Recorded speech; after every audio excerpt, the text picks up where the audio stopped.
You got these dudes here, which I'll go over in a minute. On the other side, you got end turn button. That goes without saying. Options, you must have seen this earlier. It's like save game, audio preferences. It's all standard stuff. You got map filters, like if you want to see the names of every single goddamn continent. This is quite handy when you're site searching for magic locations, but for the meantime, it's you know, it's just it takes up space.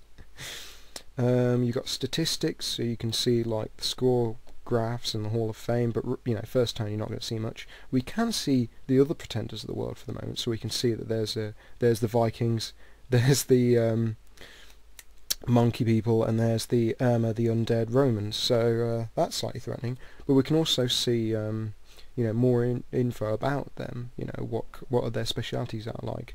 Okay, the Vikings have heavy infantry, skin shifters, which are like werewolves that when they take damage and die, they come back as a werewolf suddenly mid-battle. You got Valkyries and Vanir, which are like little goblin people that are pretty useless. Same goes for, you know, all the others. Yeah, it's not hard. Then you got messages, as you've seen, magic. If you've got any magic items, if there are any global enchantments, and how many gems you're pulling in. There are 6 gems in the world, as well as blood slaves. You've got astral gems, which are kind of the colourless gem. If you ever remember Pokemon, you had the colourless Pokemon creatures. That's kind of like the same here. Astral is a kind of universal magical force, so there's no, you know, you don't have to be a fire nation to use it, you don't have to be an earth nation to use it.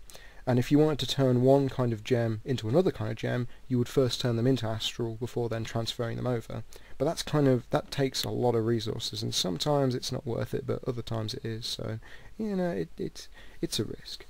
But what you spend these gems on, other than forging magical equipment, is with the shit you research.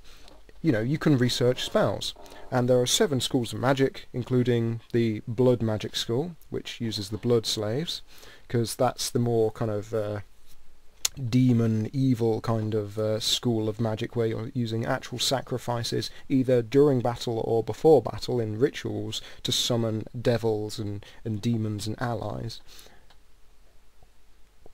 The other schools then sort of break into, you know, say for example, evocation.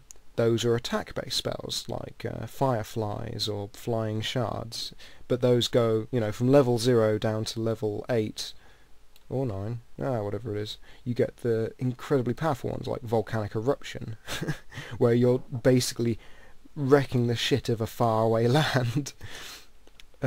Same goes for construction. Level 0 you can construct the simplest of magical items, but by level 8 you're constructing unique magic artifacts like the Holy Chalice, you know. So you know, you can assign wizards, they can research, it gets gradually harder, you get the idea. I'll get to the army stuff in a bit. You then got the stuff that's in the actual territory. So if we were to look at our province, if we could zoom in there, we'd see that there's this little fort. You've got all these dudes, and you've got this little building here. The fort represents the fortification, our mountain city, our home. Forts tend to be very easy to defend and give an awful lot of resources, which is fantastic.